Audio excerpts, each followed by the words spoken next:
Hello dear friends, പവിത്ര സീരിയലിൻ്റെ പുതിയൊരു എപ്പിസോഡിലേക്ക് എല്ലാവർക്കും സ്വാഗതം. അങ്ങനെ നമ്മുടെ വേദയും മുത്തശ്ശിയും കൂടെ മുറ്റത്ത് ഇങ്ങനെ ഇരിക്കുക കേട്ടോ, ഉമ്മറ പഠിക്കൽ.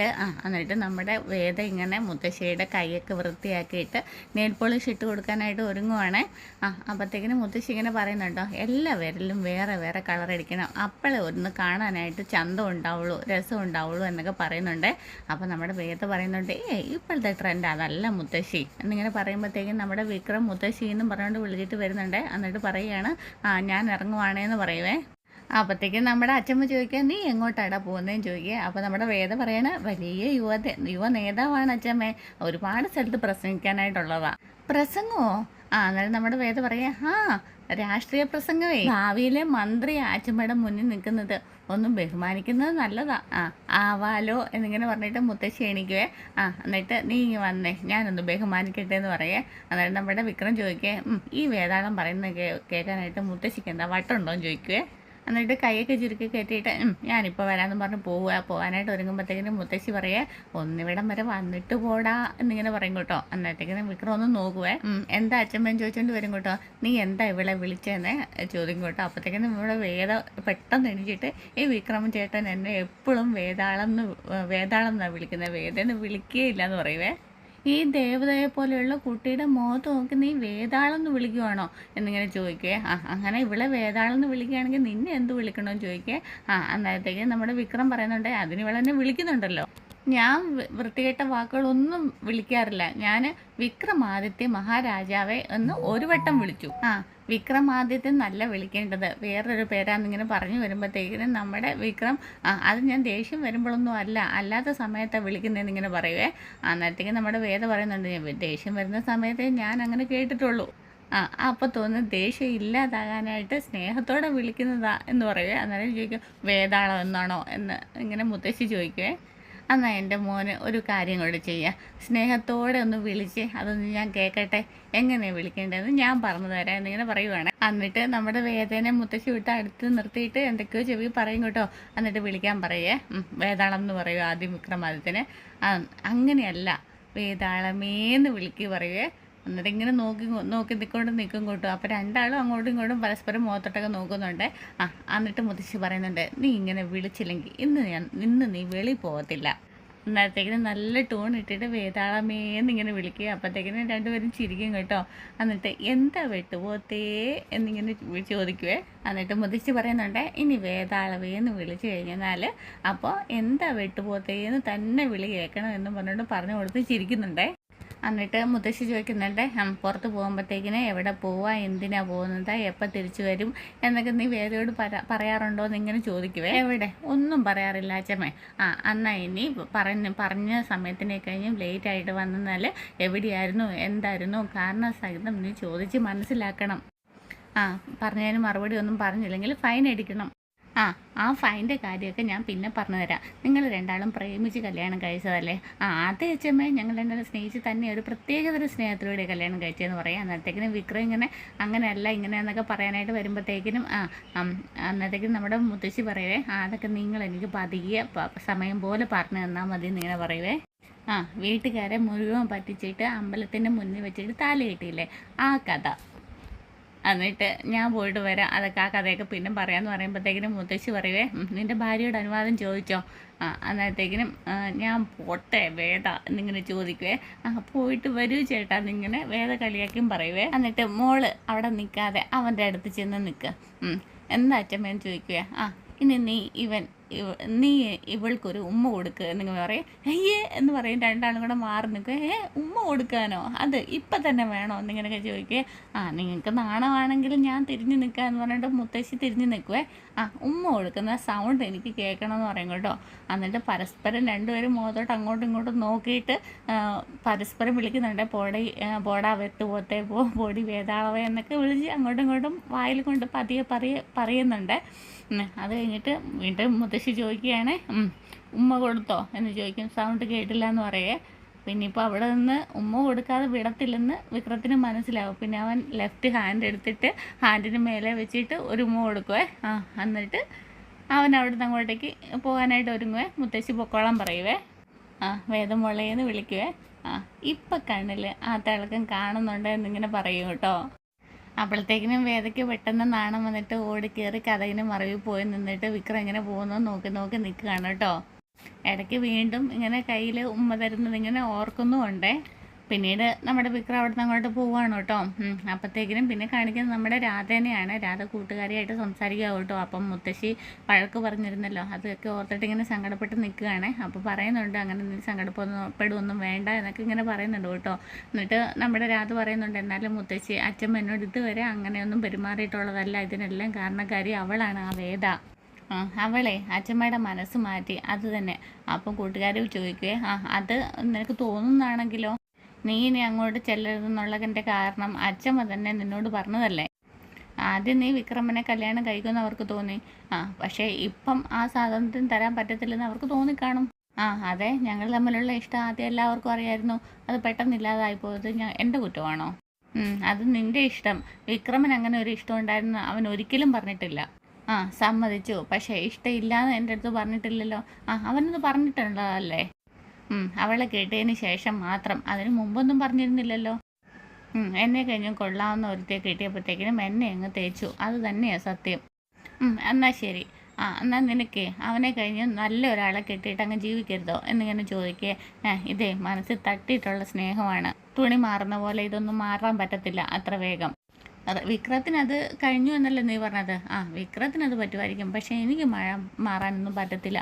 അപ്പോഴോ? അതെ, 2 പേർ തമ്മിലുള്ള ഇഷ്ടത്തിൻ്റെ കാര്യം ഡിമാൻഡ് ചെയ്യാൻ പാടില്ല. അങ്ങനെ ഡിമാൻഡ് ആകുമ്പോഴാണ് അത് ടോക്സിക് ആകുന്നത്. സ്നേഹിച്ചവർ തമ്മിൽ വെറുക്കാൻ തുടങ്ങിക്കഴിഞ്ഞാൽ ലോകത്തിലെ ഏറ്റവും വലിയ ശത്രുക്കൾ അവരായി മാറും. അതിന് എനിക്ക് ദേഷ്യം അവളോടെ ഉള്ളൂ, അവനോടില്ല. എന്നിട്ട് നീ എന്ത് ചെയ്യും? അവളെ വല്ല ദുർമന്ത്രവാദം ചെയ്താലോ എന്നിങ്ങനെ ആലോചിക്കുകയാണ്. അങ്ങനെയുള്ള ഒരു തട്ടിപ്പ് കൊണ്ടും മനുഷ്യർക്കെതിരെ ഒന്നും ചെയ്യാനാവില്ല മോളെ എന്നിങ്ങനെ കൂട്ടുകാർ പറയുവാണേ. വെറുതെ നമ്മുടെ മനസ്സ് ചീത്തയാവുമെന്നല്ലാതെ എന്നിങ്ങനെ പറയുക. എന്നിട്ടേക്ക് നമ്മുടെ രാധ ചോദിക്കുന്നുണ്ട്, പിന്നെ ഞാൻ എന്താ വേണ്ടത്? എനിക്ക് നിൻ്റെ സങ്കടം മനസ്സിലാവും, പക്ഷേ നീ ശത്രുസ്ഥാനത്ത് കാണുന്ന ആരും ഈ സങ്കടത്തിന് കാരണക്കാരല്ല. നീ പോയി മനസ്സ് തുറന്നൊന്ന് പ്രാർത്ഥിക്കുക. മനസ്സിൽ ഇരുട്ട് കയറുമ്പോൾ അത് വെളിച്ചം വരാൻ വേണ്ടിയിട്ടുള്ള ഏക മാർഗം പ്രാർത്ഥനയാണ്. പിന്നീട് കാണിക്കുന്ന നമ്മുടെ ശ്രീകാര്യം ശ്രീനിവാസിൻ്റെ അടുത്ത് നമ്മുടെ വിക്രം വന്ന് എത്തി നിൽക്കുകയാണ്. ലേറ്റായെന്ന് തോന്നുന്നു. അപ്പോഴത്തേക്കും നമ്മുടെ ശ്രീകാര്യം ശ്രീനിവാസൻ പറയുന്നുണ്ട്, പോയി ഭാര്യ പറയുന്നതിന് അപ്പുറത്തേക്ക് അങ്ങോട്ടും ഇങ്ങോട്ടും മാറത്തില്ലെന്ന് തീരുമാനിച്ചോ, അതോ നല്ല ഭർത്താവായി എല്ലാം മാറ്റി വെച്ചിട്ട് ഒതുങ്ങിക്കോടാന്ന് വിചാരിച്ചോ എന്നിങ്ങനെ പറയുവേ. അന്നത്തേക്കും നമ്മുടെ വിക്രം സർ, മിനിഞ്ഞാന്ന് വൈകിട്ട് ഞാൻ പുറപ്പെട്ടതാണ്, പക്ഷെ ഞാൻ പറഞ്ഞില്ലേ അച്ഛമ്മ വന്നിട്ടുണ്ട്. അതെനിക്ക് മനസ്സിലായി, വരണ്ടെന്ന് പറഞ്ഞതാണല്ലോ.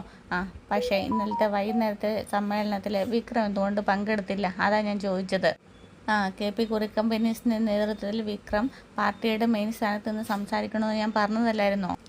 ഞാൻ ശ്രമിച്ചതാണ് സർ എന്നിങ്ങനെ പറയുന്നുണ്ട്. അപ്പോഴത്തേക്കിനെ എന്താ അതും വേദ നിരാകരിച്ചോ, പോകണ്ടെന്ന് സമ്മതിച്ചോ എന്നിങ്ങനെ ചോദിക്കുവേ. അന്നേരത്തേക്കിനെ അല്ല, ഞാൻ കുറേ പ്രാക്ടീസ് ചെയ്ത് നോക്കിയതാണ്, എനിക്ക് പക്ഷേ പറ്റിയില്ല എന്നിങ്ങനെ പറയുവേ. അതുകൊണ്ട് യോഗത്തിനെ വരാതിരുന്നു, ഫോണ് സ്വിച്ച് ഓഫ് ചെയ്തു. അപ്പോൾ പിന്നെ ആരും വിളിക്കില്ലല്ലോ. വിക്രം, വലിയ ഭാഗ്യനിർഭാഗ്യങ്ങളുടെ വേദി കൂടിയാണ് രാഷ്ട്രീയം.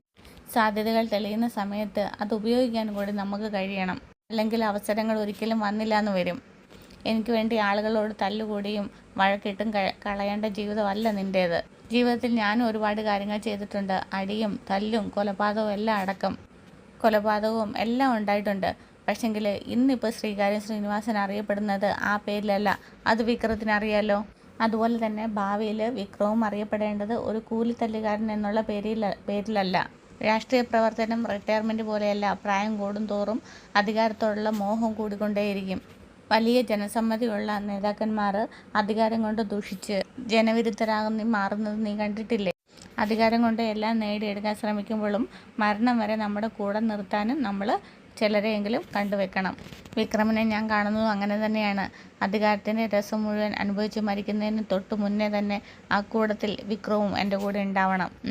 അതിനുശേഷം എൻ്റെ പാത തുടരുന്ന എൻ്റെ പിൻഗാമി എന്ന് പറഞ്ഞിട്ട് വിക്രത്തിൻ്റെ തോളിൽ ഇങ്ങനെ കൈയൊക്കെ വെക്കുവേ. സാറിൻ്റെ കൂടത്തിൽ എല്ലാ കാലത്തും ഞാനുണ്ടാവും, അതിന് രാഷ്ട്രീയം വേണമെന്നില്ല.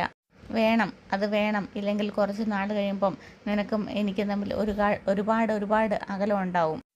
ഇല്ലെങ്കിൽ താൻ വെറും ഒരു സാധാരണക്കാരനായിട്ട് മാറും. അടുത്ത ഇലക്ഷന് MLA മന്ത്രിയായി മാറുമ്പോഴത്തേക്കിനും താനും എൻ്റെ കൂടെ ഒരു പാർട്ടി പ്രവർത്തനത്തിൽ മെയിൻ ആളായിട്ട് ഉണ്ടാവണം. അതുകൊണ്ട് ഇന്നലെ ഉണ്ടായതുപോലെ ഉണ്ടാവല്ലേ. പിന്നെ അടുത്ത ആഴ്ച ജില്ലാ കമ്മിറ്റി ഉണ്ടാവും. അപ്പോൾ സ്ഥാനാർത്ഥി ആരാണ് ആവേണ്ടതെന്ന് വീണ്ടും ചർച്ചയൊക്കെ ഉണ്ടാവും. അതിന് മുന്നേ നമുക്ക് പോൾക്കാട്ടുകാരെ തല്ലി ഒതുക്കാനായിട്ട് റെഡിയാക്കണം.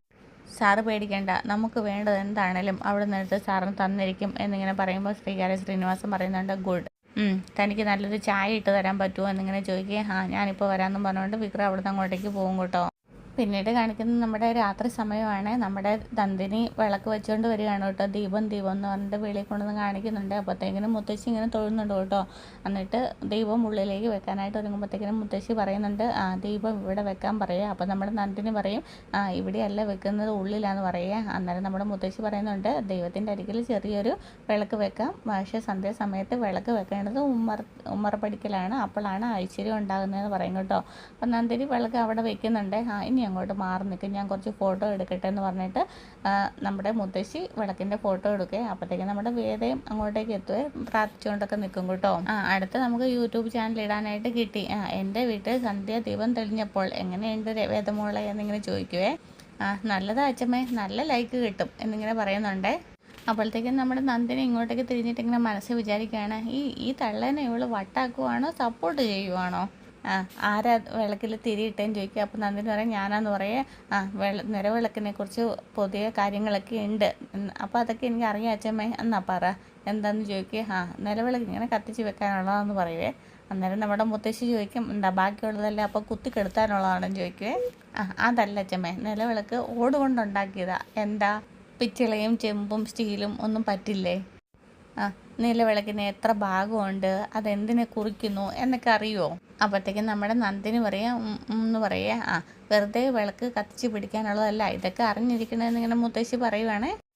വേദയ്ക്ക് അറിയുമോ മോളെ എന്നിങ്ങനെ ചോദിക്കുക. അന്നേരം വേദ പറയും, നിലവിളക്കിന് 3 ഭാഗങ്ങളുണ്ട്, ബ്രഹ്മാവ്, വിഷ്ണു, ശിവൻ എന്നീ 3 ത്രിമൂർത്തികളെ കുറിക്കുന്നു. അതിൽ നിന്നുണ്ടാകുന്ന നാളം ലക്ഷ്മിയും പ്രകാശം സരസ്വതിയും, അതുപോലെ തന്നെ അതിൻ്റെ ചൂട് ശിവപാർവതിയുമാണ് സങ്കല്പം. അപ്പോഴത്തേക്കിനും നമ്മുടെ മുത്തശ്ശി പറയാം, ബല്ലേ ഉപേക്ഷനെ. അന്നേരം നമ്മുടെ നന്ദിനി അവിടെ നിൽക്കുന്നുണ്ട് കേട്ടോ. അങ്ങ് ദേഷ്യം വന്നിട്ട് വയ്യ, ഇവർക്ക് വല്ല പ്രഭാഷണം പോയിക്കൂടായിരുന്നോ? ആത്മീയ പ്രഭാഷണത്തിനാണ് ഉദ്ദേശിച്ചത്, ഇന്ന് വെറുതെ മനുഷ്യനെ മാനം കെടുത്തുന്നതിന് വേണ്ടിയിട്ട് വന്ന് നിൽക്കുക. കേട്ടില്ലേ നന്ദിനിന്ന് ചോദിക്കേ. ആരാ വേദയ്ക്ക് ഇതൊക്കെ പറഞ്ഞു തന്നെന്ന് ചോദിക്കുവേ. അപ്പോൾ പറയും മുത്തശ്ശിയാന്ന് പറയുവേ. എനിക്കിതൊന്നും പറഞ്ഞു തരാൻ ആൾക്കാരുണ്ടായിരുന്നില്ല, അച്ഛനും അമ്മയൊക്കെ പണി കഴിഞ്ഞ് വരുമ്പോൾ തന്നെ നേരെ ഇട്ടിട്ടുണ്ടാവും, പിന്നെ എന്തെങ്കിലുമൊക്കെ ഉണ്ടാക്കി കഴിച്ച് കഴിയുമ്പോഴത്തേക്കിനും ഉറക്കവും വരും. വീട്ടിൽ വെറുതെ ഇരിക്കുന്നവർക്കല്ലേ കഥ പറയാനും കേൾക്കാനും ഒക്കെ സമയം ഉണ്ടാവുള്ളൂ. ശരിയാണ്, കുട്ടിക്കാലത്ത് നാമം ജപിക്കാറുള്ള പതിവുണ്ടായിരുന്നു. ഇവിടെ അത് ജപിക്കാറുണ്ടോ? ഇവിടെ ഒന്നും ആരും ജപിക്കാറില്ല. അപ്പോഴത്തേക്കിന് അതിൻ്റെ അശ്രീകരം തെളിഞ്ഞ് കാണുന്നുണ്ട് എന്ന് മുത്തശ്ശി നമ്മുടെ നന്ദിനിയോട് പറയുവാടെ. ഞാൻ ചൊല്ലാറുണ്ട് അച്ഛമ്മേ, ദിവസവും ചെറിയ ശബ്ദത്തിലാണെങ്കിലും ലളിതാ സഹസ്രനാമം ഞാൻ ചൊല്ലാറുണ്ട്. ഈശ്വര, ഇത്രയും കാലമായിട്ട് ഞാൻ കേട്ടിട്ടില്ലായിരുന്നു ഇങ്ങനെ നന്ദിനി പറയുക. അന്നേരം നമ്മുടെ വേദ പറയുന്നുണ്ട്, അത് നമ്മുടെ നന്ദിനി അടുത്തേക്ക് മനസ്സിലാവാത്തതുകൊണ്ടാണെന്ന് ഇങ്ങനെ മുത്തശ്ശിയോട് പറയുമ്പോൾ മുത്തശ്ശി ഇങ്ങനെ ചിരിക്കുവേ. എന്താ നാമം ചെല്ലുന്നത് മലയാളത്തിലല്ലേ എന്നിങ്ങനെ ചോദിക്കുവേ. എന്നിട്ട് നമ്മുടെ വേദ പറയും, അല്ല സംസ്കൃതത്തിലാണ് ലളിതാ സഹസ്രനാമം ഉള്ളത്. എന്നിട്ട് വേദ സിന്ധൂരാരണ വിഗ്രഹം എന്നിങ്ങനെ പാടി തുടങ്ങുവേ. അന്നേരത്തേക്കിനും കുറേ ഇങ്ങനെ ചൊല്ലി കഴിയുമ്പോഴത്തേക്കിനും മനസ്സിലായോ എന്ന് ചോദിക്കുകയോ കണ്ണു തുറന്നിട്ട്. അന്നേരം നമ്മുടെ നന്ദിനി പറയുന്നുണ്ട്, ഞങ്ങൾക്കൊക്കെ പാവപ്പെട്ടവരുടെ നാമേ അറിയത്തുള്ളൂ, ഇതൊന്നും വശമില്ലേ എന്നിങ്ങനെ പറയുമ്പോഴത്തേക്കിനും മുത്തശ്ശി പറയേ, നാമത്തിന് പണക്കാരനെന്നോ പാവപ്പെട്ടവനെന്നോ ഉള്ള ഭേദഗതിയൊന്നും ഇല്ല, അന്ന് ചൊല്ലിക്കോട്ടെ എന്നിങ്ങനെ പറഞ്ഞിട്ട്, നരനായിങ്ങനെ ജനിച്ചു ഭൂമിയിൽ നരകവാരീതി നടുവിൽ ഞാൻ എന്നൊക്കെ പറയുകയാണ്. അപ്പോഴത്തേക്കും നമ്മുടെ മുത്തശ്ശി എന്ന് ചിരിക്കുന്നുണ്ട് കേട്ടോ. ഈ നരകത്തിൽ എന്നെ കരകയറ്റിയിടേണെന്നും പറഞ്ഞുകൊണ്ട് ശിവശംഭോ ശിവശംഭോ പറഞ്ഞുകൊണ്ട് ഉള്ളിൽ കയറി ഓടി രക്ഷപ്പെടുവേ. വേദമോളെ, അച്ഛൻ ഒരു കാര്യം ഇങ്ങനെ ആലോചിക്കുകയായിരുന്നു. എന്താ മുത്തശ്ശിയും ചോദിക്കുക. അല്ല, ഏതൊക്കെയാലും ഇവിടം വരെ വന്നതല്ലേ, എന്ന് മോളുടെ വീട്ടിലോട്ടും കൂടെ ഒന്ന് പോയാലോ എന്ന്. എന്താണെങ്കിലും മോളുടെ വീട്ടുകാർക്ക് ഇഷ്ടമില്ലാതിരുന്നൊരു കല്യാണമല്ലേ. ഇഷ്ടക്കേടൊക്കെ ചിലപ്പോൾ ഒരു കുഞ്ഞ് പിറക്കുമ്പോൾ അതൊക്കെ മാറുകയും ചെയ്യും. എന്നാൽ പിന്നെ അതിട്ട് നേരത്തെ ആയാലെന്താ നിങ്ങനെ അച്ഛമ്മ ചോദിക്കുവേ. അപ്പം നമ്മുടെ വേദ പറയുക, അച്ഛമ്മ അതവർക്ക് ഇഷ്ടമാവുമോ എന്നിങ്ങനെ പറയുവേ. ഇഷ്ടമാവണ്ടെന്നേ, എന്നാലും ഞാനൊന്ന് ചെന്ന് സംസാരിച്ച് നോക്കട്ടെ എന്നിങ്ങനെ മുത്തശ്ശി പറയുകയാണ് വേദൻ്റെ അടുത്ത്. ഇങ്ങനെയൊക്കെയല്ലേ മോളെ മനുഷ്യരുടെ വിഷമം ഇല്ലാതാക്കുക.